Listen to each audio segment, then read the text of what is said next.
It's a perfect day for some mayhem!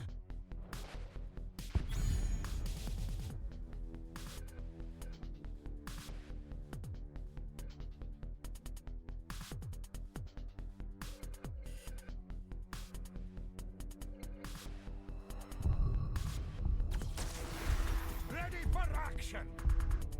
Okay. Thank you for that, Delta. And sorry, everyone.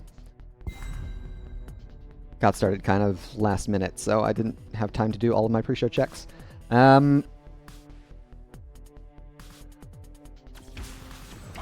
Great. We're drafting. Muradin, Sonya, Hogger, Falstad. Okay. I really like the draft that Team 3 is putting together. Junkrat, excellent for both the wave clear and the objective stall, and the null camp grab. Hogger, once again, good for the null camp grab. They've got the global. Muradin and Sonya, pretty safe picks. Not too pointed. Their draft can flex in a bunch of different ways. The Uther ban, very interesting.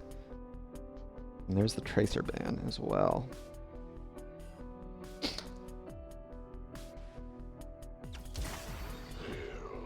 Alright, Tychus, that'll help chew through Hogger's HP pool.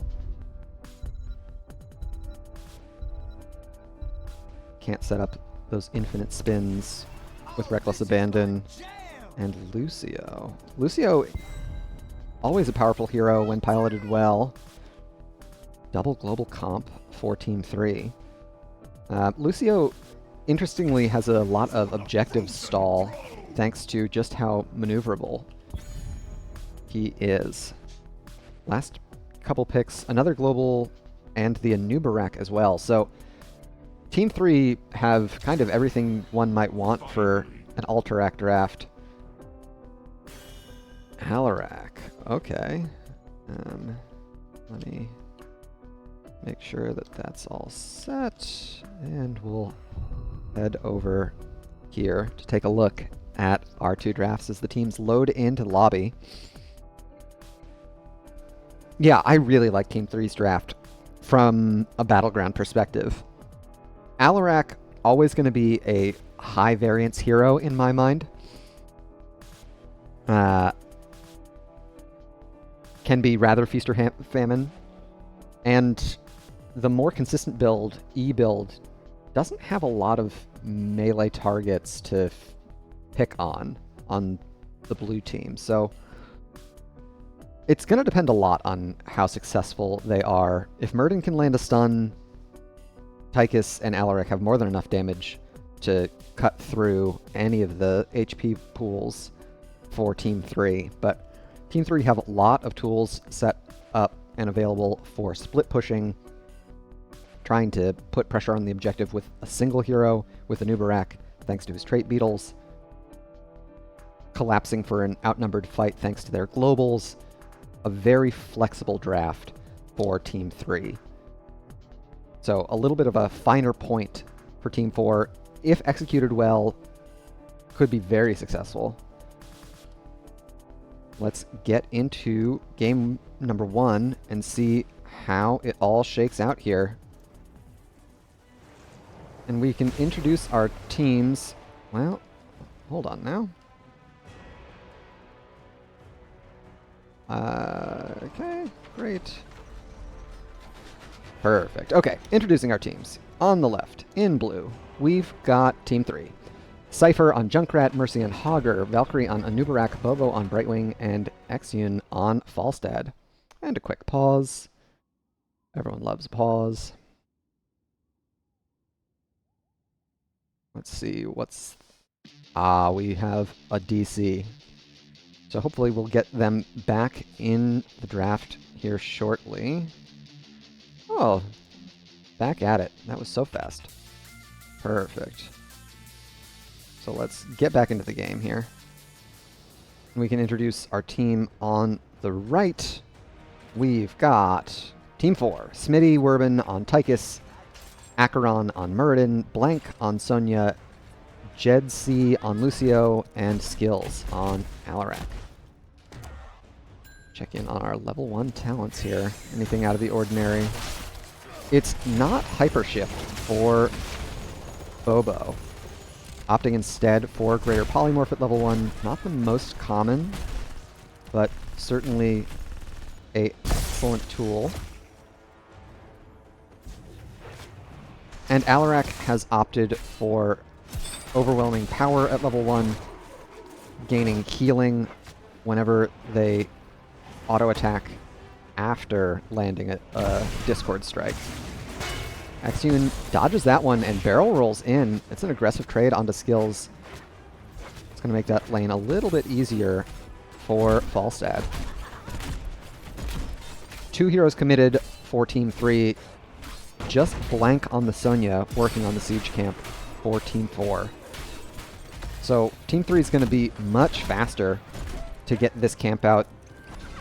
Checking in on the bot side, Smitty Werbin making another rotation in, but Bobo is in time with the phase shift. On top side, Jed and Mercy kind of pillow fighting one another. Acheron doing what they can to stall this wave before it starts hitting the towers. The worst of mid, or the worst of the push in mid looks like it's negated. Just around the corner from level 4. See if we have anything out of the ordinary. Underking, very cool. Acheron looking for Valkyrie with that Stormbolt. Oh, Blank in a lot of trouble here. There's the first couple of stuns. Hogger finds a great spin, but Smitty Werbin's connected with the... Oh, does the phase shift go through? No, Smitty gets the interrupt, but doesn't have enough auto attack damage to take down Hogger. Both teams doing a great job understanding their limits and playing around the CC threat of the tanks very well. Exune uses the barrel roll. That's going to be first blood in favor of Team 4.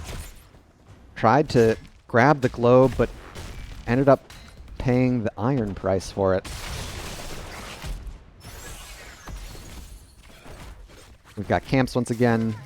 Blank on time for it, but once again, the slower grab means that Team 3 is going to get another camp out well before Team 4, so that they can start applying pressure to the objective if they so choose.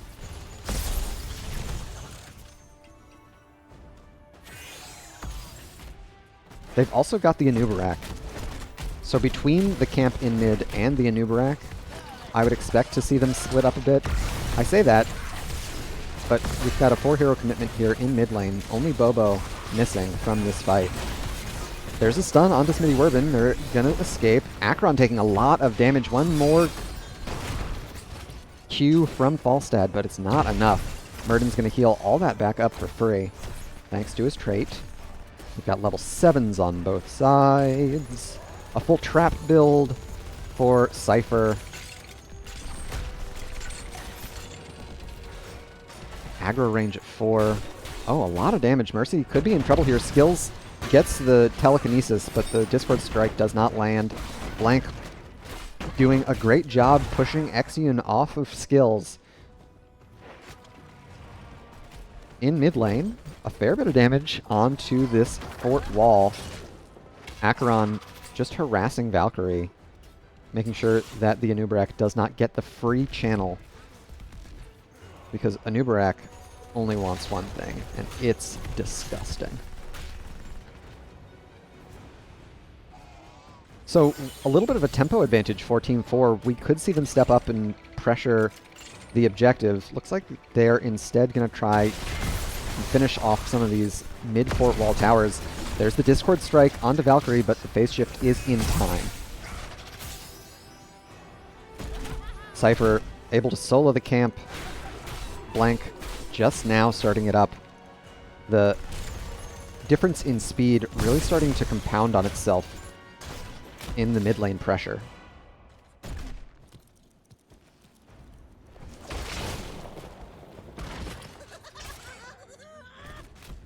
Alright, Acheron's showing in mid. I'd expect Valkyrie to try and step up to this objective. Skills is in range to stall them and prevent the objective capture.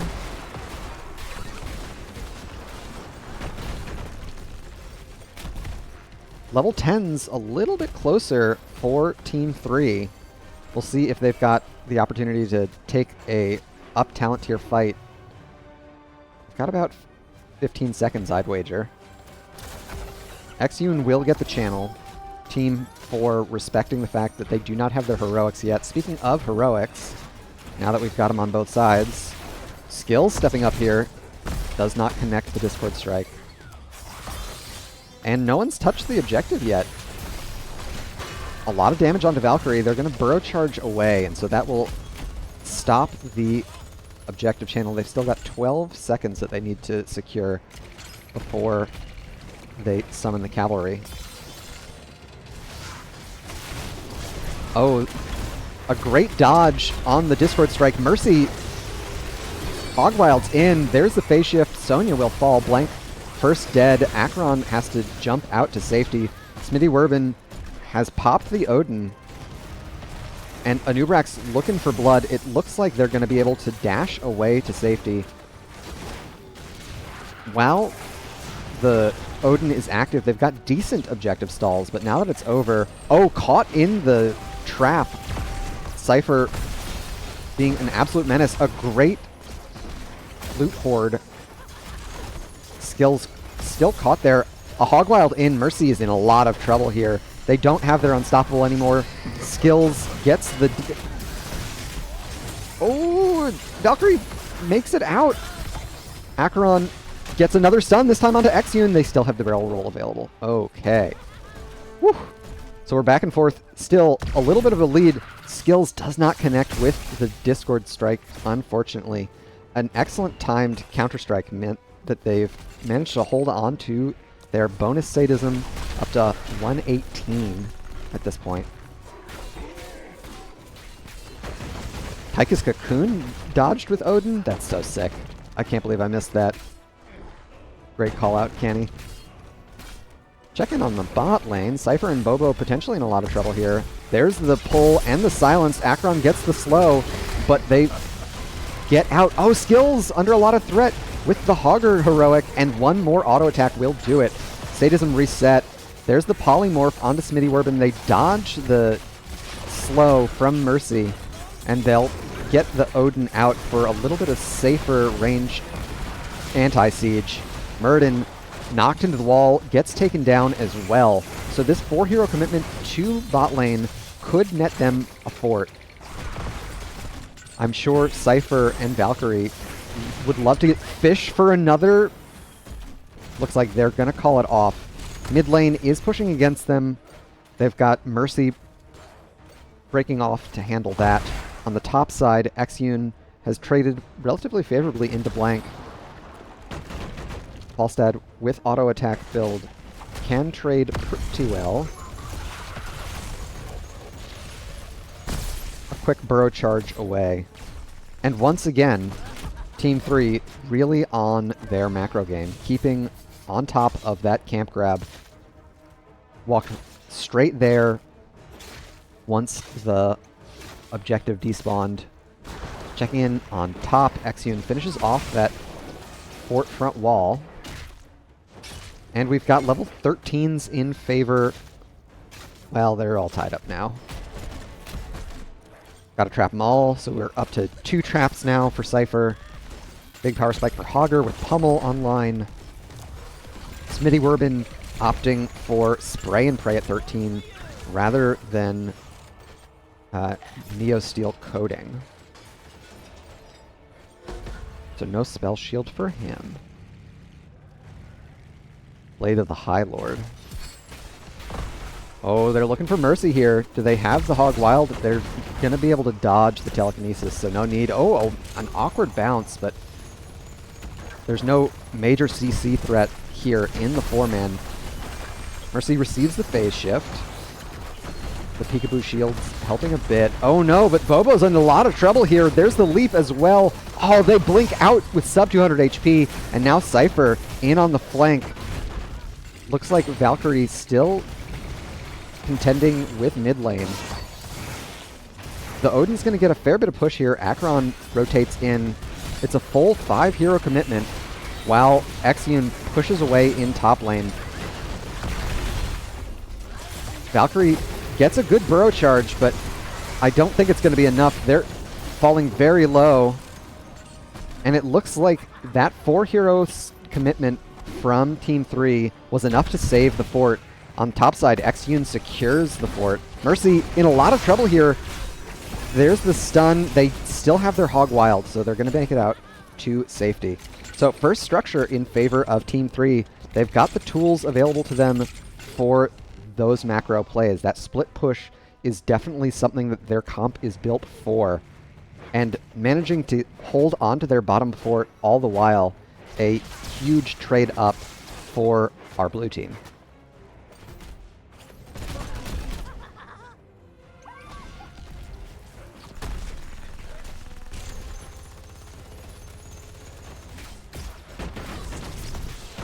With level 16s, I would love to see Team 3 get aggressive and secure this mid fort. They'll have their mercenaries arriving shortly. Muradin was showing in bot lane. Looks like they're going to focus instead on getting a little objective progress. What do we have? Spread volley, Skullcracker, Headbanger rather. Skullcracker is the Muradin 7, which he didn't even go. He went heavy impact. Epicenter, classic. Phase out, sure. Nothing out of the ordinary. Looking for a boop in. They find skills and blank. Valkyrie body blocked here. It looks like the Anubrak is in a lot of trouble. There's a silence. The gust a little bit late. A big Riptire, but it's not going to secure any takedowns. And so it looks like objective progress will be stalled here at about 5 seconds. Acheron pops the Avatar. And with that takedown, Team 4 almost securing 16s of their own. There's the leap in, this time onto Mercy. Mercy goes for the Hog Wild, but the bounce is not in time. So a strong power play here for Team 4, as well as an even talent tier opportunity. I'd love to see him get a little aggressive. They have an opportunity with Team 3. Stepped this far out in mid lane, but looks like they're going to focus instead. That's not spread volley, that's burst fire. Guys, they're both 3 grenades. What am I going to do? I'm not a Junkrat player. Alright, so Mercy still waiting on their respawn. It looks like there may be an opportunity for Team 3 to get a further contest, but Exeun in bot tells me that they're probably willing to give here. I say that as the fly comes through, Valkyrie in range. Oh no, they're alone and silenced. The phase shift comes through, but the burrow charge does not happen. It looks like they're going to be able to get him out. Mercy gets another stun here. Hog Wild's in. This is ambitious to say the least from the Hogger, but they've got a fort to retreat to. Valkyrie tapped and healthy. So the objective goes over to Team 4. Blank looks for the leap. Oh, and they'll fall. They committed with too low HP. Couldn't secure the takedown there. This armor shred might make the objective a little bit easier for Team 3 to clean up. Looks like they're not going to commit too heavily to it. With all of Team 4 in mid lane, I'm sure Team 3 would love to get a little bit of free clear on the side lanes before they join in on mid. With that said, they're a little slow to rotate here. Team 4 could get a fair bit of this mid fort if they so choose. Skills staying mounted. They find the silence. a fair bit of damage onto Valkyrie, but they've still got the burrow charge. The phase shift comes through. Nubarak will survive. So mid fort almost falls, but it looks like Team 3 will weather that objective phase without losing any major structures. They're also pretty far ahead towards the Storm talent tier. We can see that is thanks largely to their massive minion experience advantage. Everything else pretty even on the scorecard, but with how diligently Exyun and Mercy have been soaking on Hogger and Falstad, it's no surprise that they are so far ahead on minion XP. This is a pre-20 fight, so looks like Team 4 is going to group up Sonya Blank, making the rotation in. I don't believe they've been scouted. They're going to be in vision now. Valkyrie, not on their mount. They're found, but they're able to sidestep the Stormbolt. Exyun makes it out alive. A good look there. And now, with Storm talents in their pockets, I expect Team 3 to get aggressive here, perhaps on the mid fort. Speaking of, we've got cannonballs, no control, big stun in, Mercy. There's the counter-strike as well. Acheron falling low, they still have their heroic available. There's the gust from Exyun, followed up by all the damage that Team 3 can spit out. Mercy puts a lot of damage onto Acheron and skills, but in the end, the no control seals their fate under towers. No control was another one of those Storm talents. What else do we have? Rewind from Valkyrie. I believe they've already used it. Speedy Dragon. I think that makes a lot of sense. And we, of course, saw the Wind Tunnel from Exyun. But with this massive power play, and Burning Beetles, no less, Team 3 are going to make quick work of the mid keep, and they can always fall back to the objective once they're done here. Thank you for following Wizard Beast and Dimmy. Glad to have y'all. We'll be going for quite a while this evening. We've got, I can do mathematics, five more games left in the chamber before we're through. And in the future, I'm also potentially going to be broadcasting some Heroes Lounge games. So if you are interested in competitive Heroes of the Storm commentary and have not yet, feel free to follow. Now that I'm done shilling,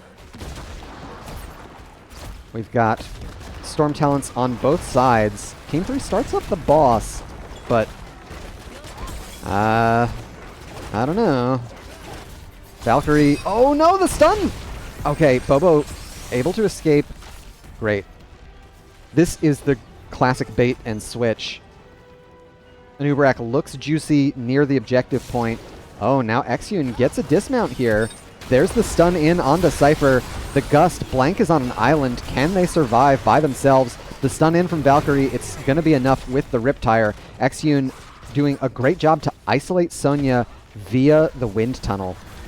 We'll see how Team 3 want to push this advantage. Looks like they will commit to supporting the boss. Mid has the Null Camp pushing against it. That Armor Shred does apply to the core. So with the Armor Shred on the core and this keep going down, Team 3 very vulnerable. What a great shockwave. Exyun connected the whole time. Another no control. Does a lot of damage at high rage like this. We can see it eating through most of the rest of our red team.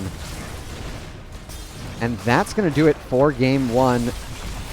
It felt like a compositional difference if I had to choose. Team 3 definitely did a little bit of a better job drafting for the battleground. It's always a challenge, of course, to know who can play what, especially if you've never played against these people before. pickup games, always challenging to ban out all the important picks, but in the end, the blue team's superior draft does take the day for game one. Let's take a look at our post-game stats. See what we got. Mercy on the Hogger, able to secure top hero damage for their team in the whole game, in fact. We can... I would attribute most of that to some pretty awesome usage of Hog Wild and No Control there in the late game. 9 to 5 in takedowns, a relatively bloodless game, all things considered. And we'll take one more look at the builds to see anything out of the ordinary. Composite Spear from Sonya, not the most common level 20. The Wind Tunnel usage from Yoon, absolutely phenomenal. There was the big Wombo combo moment in mid lane, as well as the isolation onto Blank there in the late game team fight. So some big plays from Falstad. I'll say Smitty Werbin's rotations on the Tychus looked very good. A lot of really close ganks for the red team. And I have to imagine that if those had gone their way, it would have been a much different early and mid game. All right, so let's head over to our battleground selection. And then I can pick what our next map will be. So we just did Alterac. So let's go to Tomb. That feels different and fun. I'm the one responsible for making that lobby, so let me do that. Custom games. Scrolling to Tomb. Thank you for listening to me talk out loud. You're all very patient.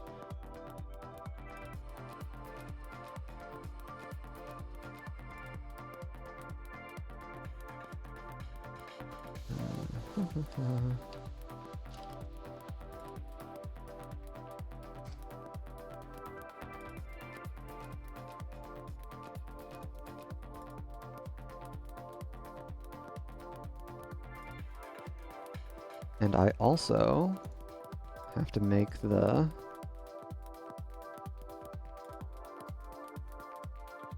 correct first pick. Swap teams. Killer Fairy, Mercy, yep, okay. Just keep organizing folks as they enter into the lobby. Lock that in. So, I am hoping that this is going to give us another look at these two teams. Tomb doesn't allow for as much split push shenanigans, one could say. Okay.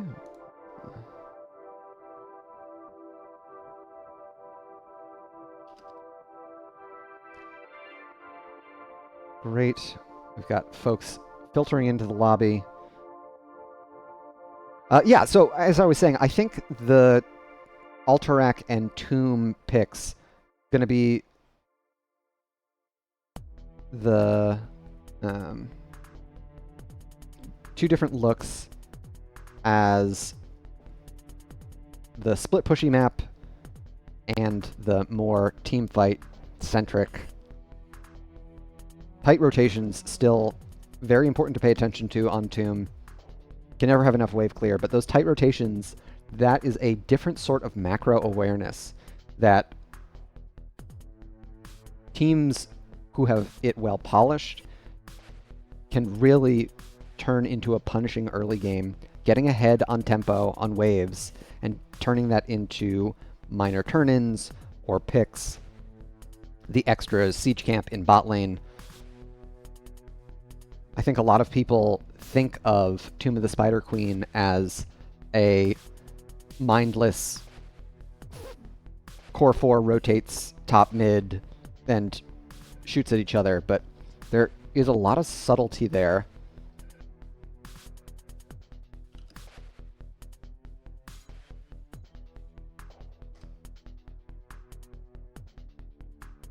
And it looks like we've got our last player into the lobby, so we should be off and running here soon. A little bit of a different arrangement on free agents as we have people subbing in and out.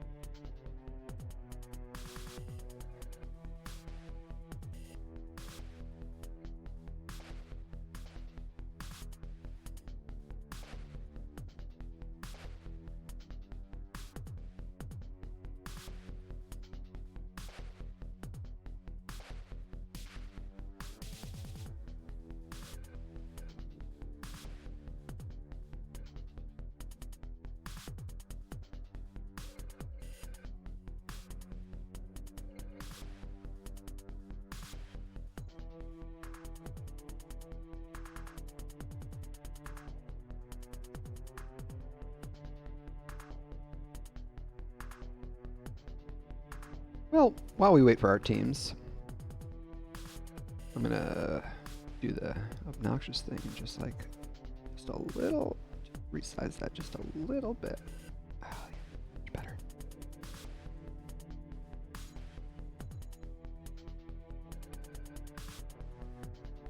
One of the more scuffed from a production standpoint broadcasts on my end, but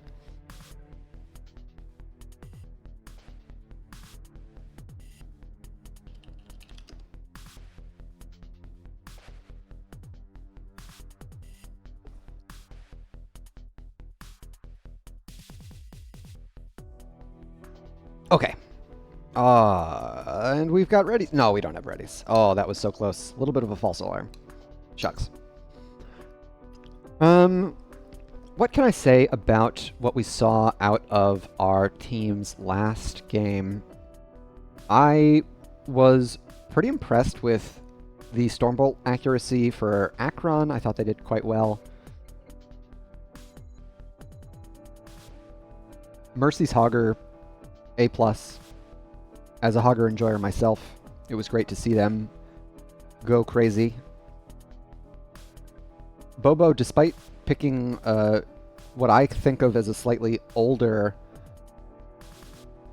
Brightwing build, performed very well, very timely with their phase shifts. That can always be a tricky thing to call for and pay attention to in these less organized games. So they are all on comms, but I don't know if any of our players have history together. So being timely with those phase shifts in these less organized games definitely speaks to their confidence on the hero. Worth noting, we are missing 2 players that were in our last game. Looks like Blank is no longer with us. Is that so? Yes, Blank is no longer with us. Okay, we've got readies on both sides. So we'll actually get into the draft for game number 2. This is the last game of this session, but boy howdy, we've got more sessions to come. So let's get into the draft here.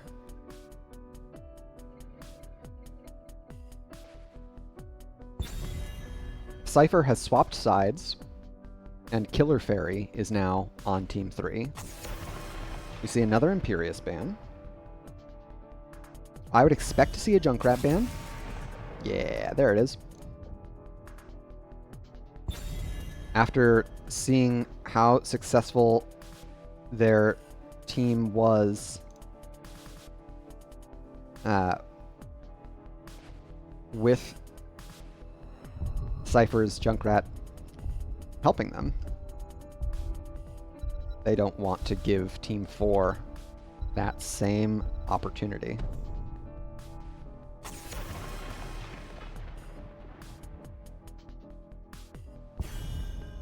Stukov, okay, fair enough.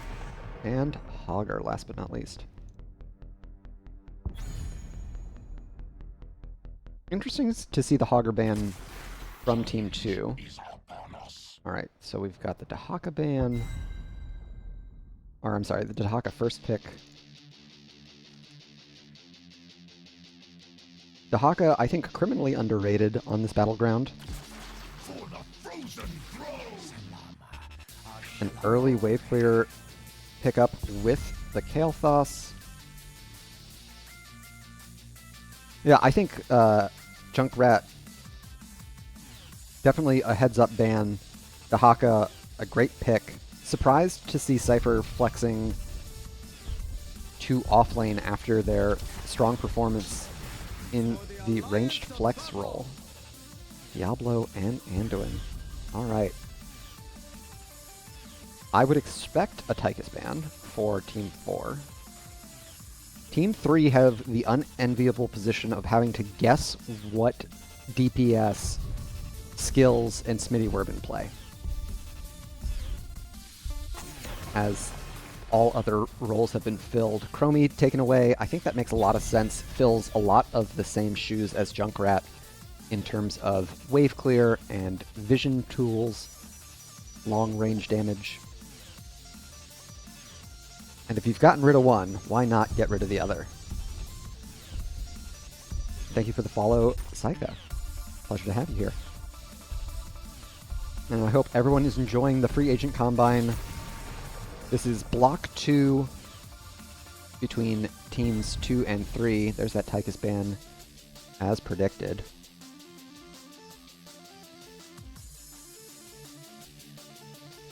So Team 3 still need a healer and someone for the offlane. Blaze still available. Deckard. Alright. Malthael instead. Okay. Malthael touched in the most recent patch. Pretty heavy buffs to the W build. I haven't had much time to play the changes, so I can't say how it feels. I would think if there's a Falstad player, that would be a good call for Team 4 at this point. Gust, a strong tool for dealing with a Tormented Souls Malthael. It's going to be Kel'Thuzad and Lunara instead. Alright. So they've got pretty solid wave clear between those two picks. Decent scaling as well. The vision from Wisp is going to help out a lot. And there's Tracer. Into a Diablo. That could be tricky. Alright. Let's get to our hero list while our teams get ready for game number 2, second in the block, last in this block, but we'll have another block coming up shortly thereafter.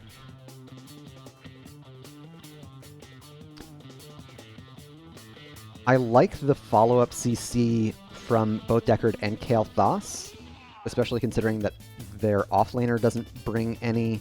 Tracer scales well into the late game, might have trouble dealing with Diablo. I think a lot of this, once again, comes down to the play of the less common DPS pick. Skills on Kel'Thuzad is going to have to put in a lot of work on the Lich Mage, the Arc Lich, whatever his official title is, to make the difference here in Game 2. And we can introduce our teams once again, for the last time, this block. We've got Valkyrie on Anubarak, Mercy on Malthael, Killer Fairy playing Tracer, Bobo on Deckard, and Yoon playing Kael'thas.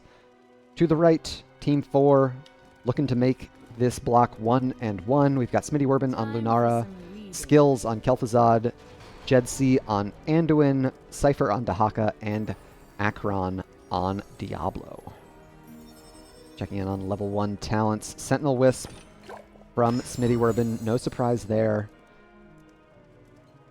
And it looks like we are going to be experimenting with, well, not experimenting, but using the new W build, opting for Death's Reach at level 1 for Malthael.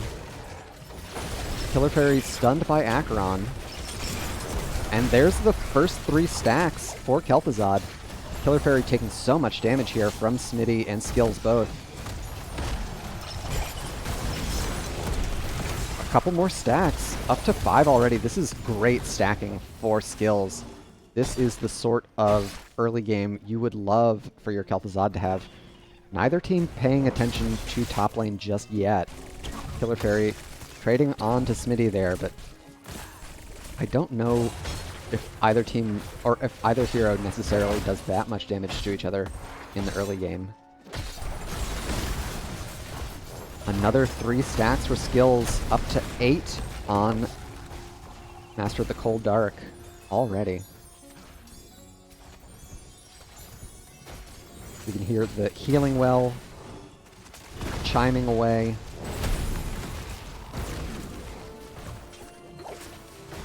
Yoon getting zoned off a fair number of these globes. So they've only managed to secure 3 of them thus far for their Mana Addict at level 1. Killer Fairy, I believe, has gone unscouted down to this bot siege camp.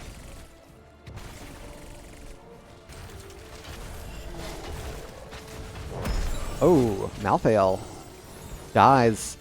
Cypher able to get the solo kill. Technically a minion finished them off. Cypher running in here. They're going to back off. They've got Essence still, I would imagine, but with Bobo in range to support, Killer Fairy feel very comfortable standing their ground on that neutral siege camp. Level 4s on both sides. We've got Throwing Shade. Malthael.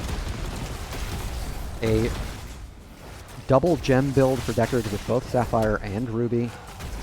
Exyun opting for Energy Royal. So, heavy cooldown reduction here. Another 2 stacks. So we're up to 10. 5 away from the first quest unlock for Skills.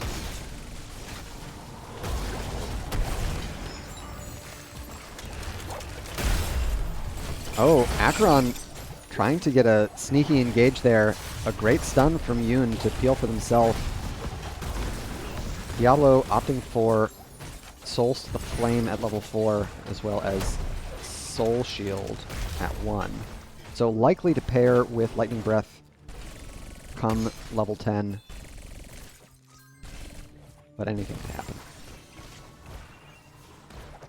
Team 4 doing a little bit of a better job zoning our blue team off the gems. So they are far ahead towards the turn-in.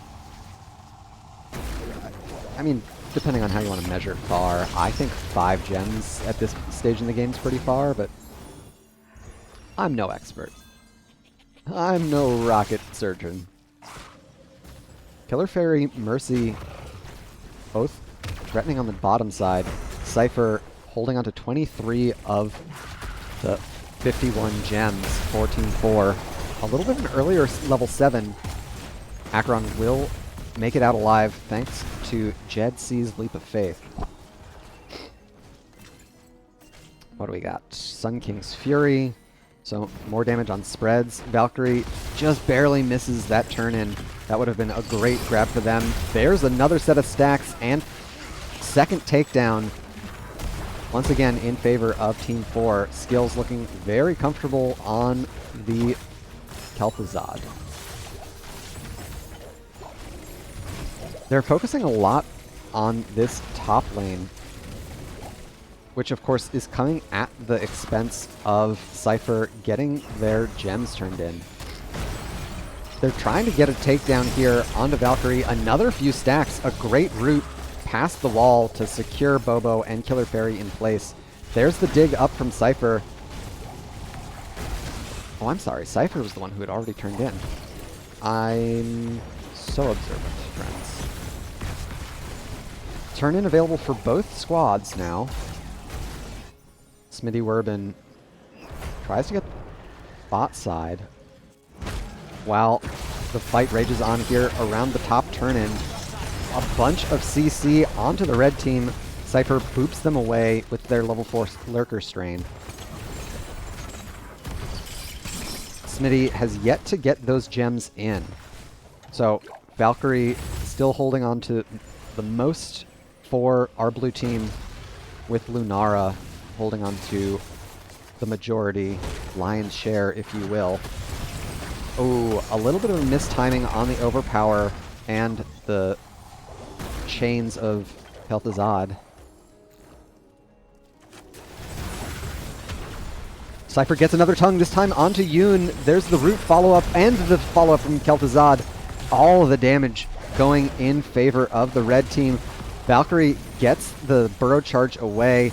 Bobo under threat here. Cypher looks for another drag. It doesn't connect. There's the body blocks onto Acheron. Cypher escapes with the burrow. Smitty Werbin gets caught in the root. Looks like they're going to trade, but a timely pull from Jed C. Heroics online, and Skills immediately rips it. There's the drag in from Cypher. Smitty Werbin low, but leaping strikes their way in. Acheron tries to get one more wall stun onto Valkyrie, and it is all red in the kill feed. 5 takedowns unanswered thus far for Team 4. Looking at our heroics, we already saw Frost Blast and Leaping Strike used. Cypher lands the isolation onto Valkyrie, but there's no real threat behind it. Yoon able to peel for their Anubarak with the Gravity Lapse. We've also got Apocalypse, so I was wrong. It is Apocalypse and not Lightning Breath. Light Bomb. Oh, Tracer falls. Did Tracer die in top lane alone? Unclear. Either way, a rough draw for the blue team. They've lost about half of the top side forts.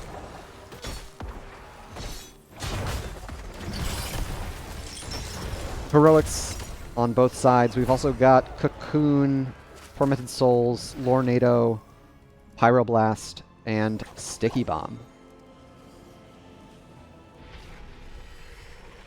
Finally, on the top side, Valkyrie able to unload some of those gems.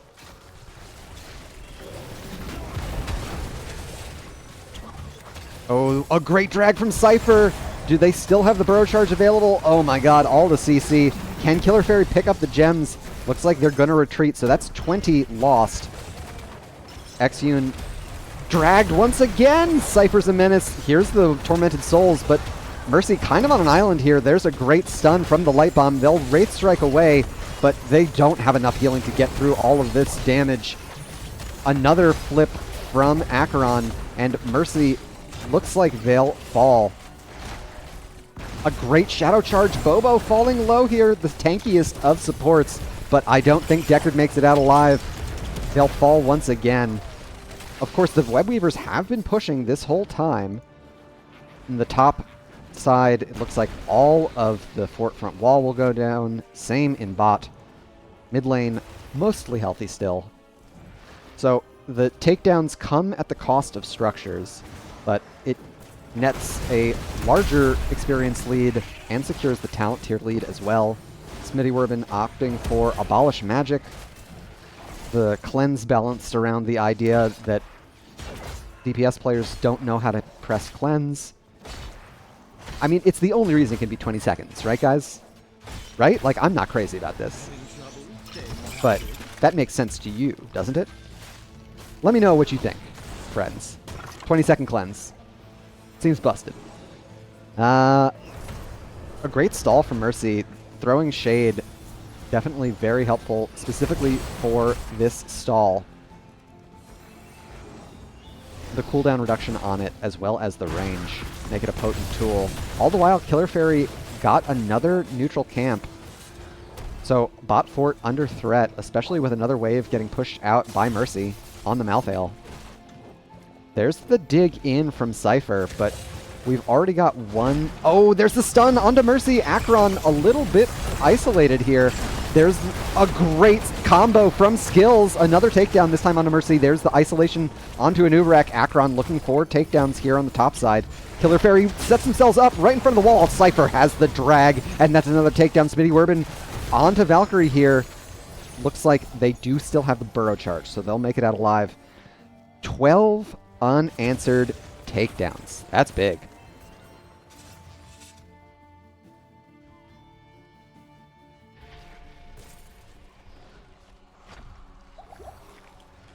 And with the power play, means Team 4 get another turn in. They'll couple that with this Bruiser Camp push. Spell Armor plus objective, pretty potent. Smitty Werbin hearthing at a little bit of an inopportune time.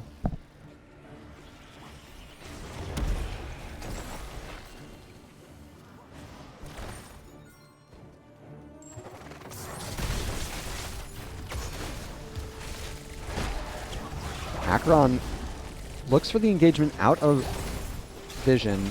They're not going to connect. They've still got a very healthy spell armor. Unfortunately, they are unable to find the squishier targets. So a relatively easy defense despite the double stack of objective and mercenaries in mid lane. Bot fort will fall. Cypher secures that and burrow charges to safety. Not burrow charges, just burrows. They're looking for a drag here. They'd love to catch Valkyrie or Exune. Great use of the domination. Huge plays. Valkyrie very low here. One more drag could do it. A root lands onto Deckard Cain, followed up by the APOC. Killer Fairy very low here. And Bobo looks like they're not going to be able to make it out alive. They've got a lot of healing, but even Deckard must fall eventually. Cypher and Acheron taking a lot of damage there. Mercy has yet to fully scale into their W build. They'll really come online at level 16 once Mortality unlocks.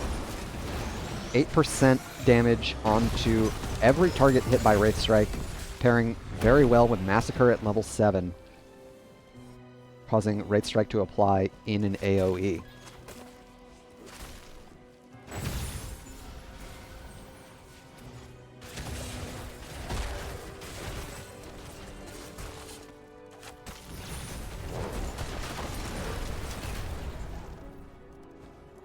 Alright, another fort takedown. And turn in. I would love to see Team 4... This is a little bit of a more challenging call to make, but I would love to see them push out the waves a little bit more before they get the turn in. I don't know that we needed to rotate all 5 to the siege camp, but fair enough. Team 3 has equalized. This is a big talent tier for them. Mercy in particular. Valkyrie looks for skills. Some excellent sidestepping gets them out alive. Red Web Weavers get turned in.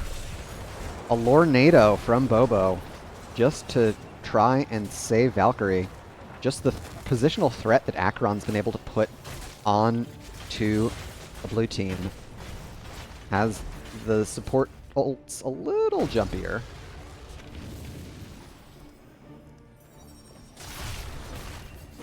They've found skills, but they haven't found Acheron. They pull the APOC combo right onto Yoon. Does not connect with the charge. Oh, this is a lot of damage onto Smitty. Killer Fairy's going to chase him down. A great unstop from Malthael, and Malthael is in deep, using every single Wraith Strike they can. Yoon miraculously survives. Over here, Mercy does not. Cypher looks like will fall, so we're 2 for 1 in the engagement in favor of our blue team. First 2 takedowns that they've been able to secure this game, and their base is in trouble.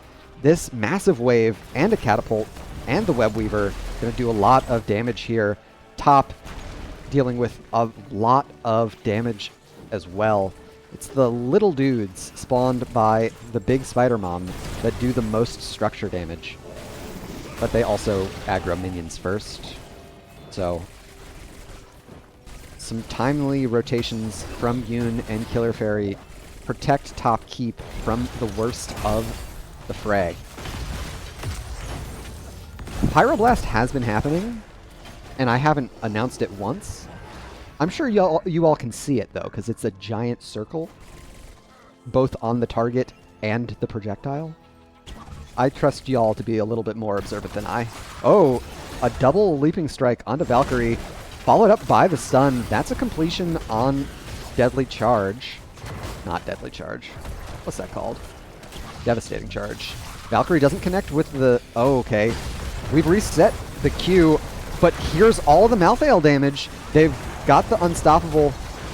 One more stun. Okay, there's the takedown, but they trade for the Tracer. Mercy falling low, Skills falling low. Looks like Mercy and Skills will both trade out. Cypher able to escape. Smitty stunned for the moment, but they get the dismount onto Yoon. We've got a catapult in top lane once again. Smitty eating a little bit more poke damage from Yoon. Mid lane threatened by the hards that red team put out earlier, and importantly, they've also got their Storm Talents online. So Smitty has unlocked Intensifying Toxin. We've got Death Chill, the upgraded Frost Blast for skills. I don't know if that's typical. Kel'Thuzad, not a hero that I get to see a lot. So I would have expected the double Q, the like minion dude, whatever that's called. That seems like so much siege to pass up on. Either way, we've also got Censure for Anduin, Contagion for Cypher, and Hellgate for Akron. Team 3 has weathered the storm. They've got Storm Talents of their own now. What do we have? Rewind, Classic, No One Can Stop Death, of course. More Nados, because what's funnier than a lore Nado? It's more Nados. Tracer opting for Chrono Triggers. Interesting. No idea if that's typical.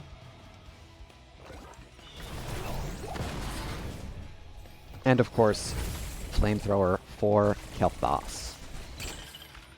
So now we're in a little bit of the awkward stalemate moment. Because Team 4 did not get super aggressive with their most recent turn in, they depleted their gems without as much concrete structure damage as I think they would have liked. Great body blocks from Akron here. So much damage onto the Anubarak, but now Mercy's deep in on the back line. There's the chill, but they've got the Unstoppable. Heroics flying on all sides, but no takedown secured. Akron looking for another engagement with the Shadow Charge. Valkyrie sidesteps the APOC. Smitty falling low. Smitty isn't going to make it out. A great Wraith Strike. Bobo in a lot of trouble here. Deckard will fall. Oh no, Skills! Jedsi makes it out alive. Okay, so in the end, it's 1-for-1. Oh, but the Pyroblast! Akron trying to get the solo takedown onto Valkyrie, nearly doing it. That is the power of Q1316. The Armor Shred, as well as the double proc. Does it still increase damage as well, or is it just Armor Shred now? Yeah, it's just... No, wait. I can read. I can do mathematics and read. Isn't that amazing?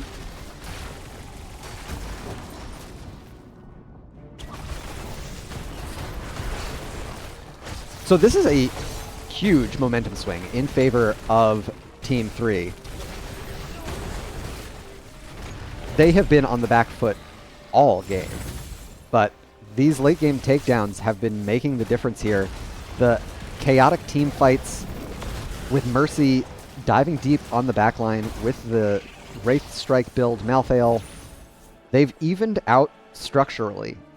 Their keeps are in far worse shape, but catapult pressure is even across all three lanes. So there's no timer that either team is put on from a macro position. And importantly, red team showed in bot lane. So blue team feel very safe to get through this boss They're going to go completely unscouted. Mercy taking so much damage from this boss, though. Not the most efficient use of HP, but what you gonna do? Okay, so balancing out the boss with a trade, or I'm sorry, balancing that with a trade for turn in. Oh no! They need the gems from Cypher or skills. They're so slow to respond to this boss now. This is an issue. Boss is definitely gonna get this key. There's no way it doesn't get the key. The question is, can Team 3 get more? There's the APOC, but oh, not enough time there. Acheron in a lot of trouble here. Skills fighting it out with Mercy. There's Smitty Werbin. Jed C becomes the target of Pyroblast, but they'll live. Cypher on the left will fall. Mercy falling low. They get one more Wraith Strike. They have enough healing, and so there are 2 takedowns. And with that, it looks like Team 3 clutches up in the late game, gets the boss, makes the heads-up rotations macro-wise, and secures a couple more takedowns for a core call. GG and well played to our teams.